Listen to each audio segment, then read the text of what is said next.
to a brand new video. Today we're still continuing the HTML course, and in the previous video we talked about this boilerplate and all this, what this code means, and now today we're going to be moving on to some more stuff. As you can tell from the title, we're going to be talking about the H tag and the P tag.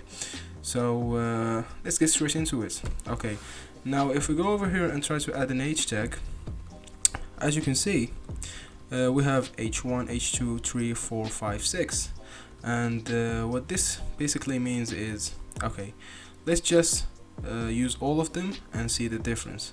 Okay, let's add an H1. Let's just say hello there, and then let's you hit Alt Shift and then down, and then it just duplicates it like this.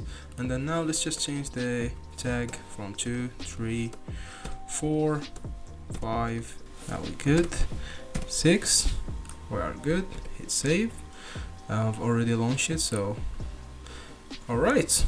So as you can see over here, we have these big text and then a smaller one, and then getting smaller and smaller and smaller. So basically here, this is, if we hover over here, this means the H1 element represents a section heading. So this is just to add a heading.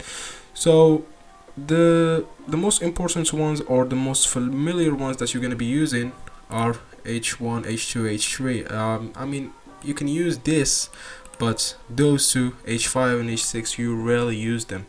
So okay, let's remove this, and let's look at a quick example of H1, H2 and H3 headings in a real website. So I have this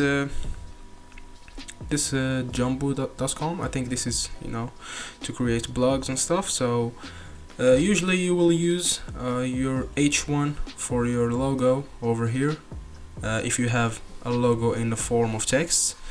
But if you have like a logo, like you've made it with, I don't know, like Illustrator, and you exported it as an SVG, that's another day and another, I don't know, subject to talk about. So this will be also, I think this is like an H1. Yeah, definitely this is an H1. So as you can see, it's like the content of it's the subject of the website. Create an easy and fast blog with Jumbo or Jimbo, I don't know how you say that. So basically you add an H1 tag when you are talking about the most important stuff, the most important title in your website. I think that makes sense. And now if we move here, I think this is an H2. Okay, this is definitely an H2. This, so just for less important stuff, still important stuff, but just not as important as this. This is the idea behind the website, and this is like, just a quick section over here. You use it for sections. This is a paragraph. All right, so as you can see, it's in a paragraph form in a P tag, which we're gonna use later. This is a list, which I'm gonna be covering up in the next video. This is also an H2. Now this is an H3, and as you can see, it's less important than an H2. It's smaller than it, and it's just a heading that comes under the H3 for more specification about the H2 element, or the H2 heading. So this is gonna be like H2, and then H3 explaining something, and then another H3. So there's gonna be sections inside the sections, if that makes sense. And this is also a list, which we're going to be covering up in the next video. This is an H2 as well, and this is a little paragraph. So you get the idea of where you use H2s, H3 and H1s. Okay, so as you can see over here, these three, H4, H5 and H6, these are very rare, and you don't really need a heading. I think a paragraph has a bigger font size than this H6, so you don't really need to use it.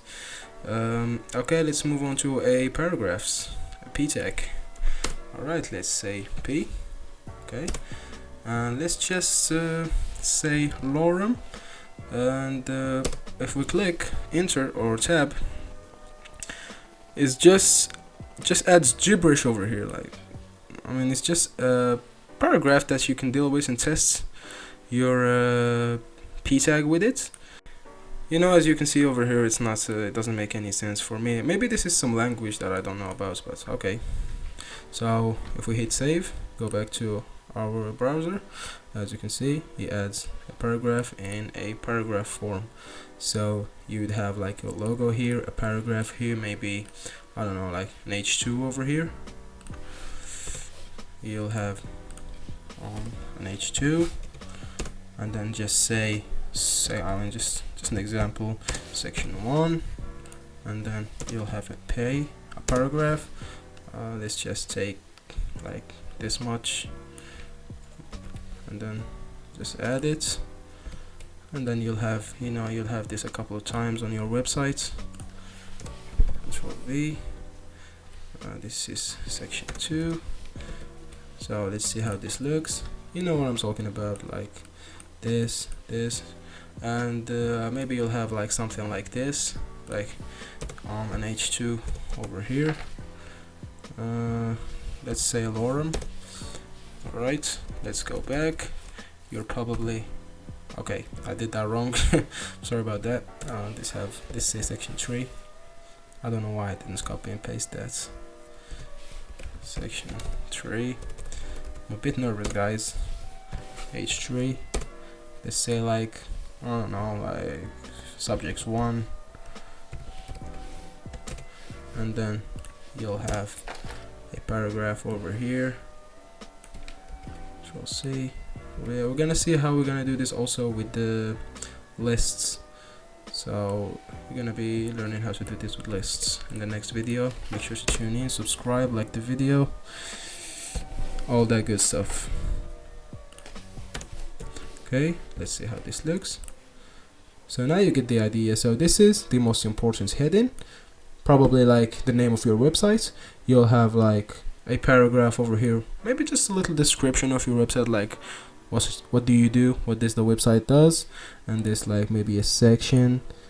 You see, this is just by looking at this, you can see that this is less important than this, and then like a little description, and then section 2, little description. Now this is like section 3, it has like 2 subjects and a little, you know, description about them. So this is probably the headings that you're going to be using, and I mean the paragraph or the p tag is self-explanatory. I don't know if that's a word, but okay. Let's Google it. Self-explanatory. Okay, there you go. So yeah, I think this covers the p and the hidden and the paragraph tag. We're gonna be using this a lot, so you're gonna get some more practice with it and just sticks to your brain and never leaves again. So next up, we're gonna be talking about lists and working with them and creating some, you know, cool stuff. So make sure to like, subscribe, and tune in for the next video. Till then, see you next time.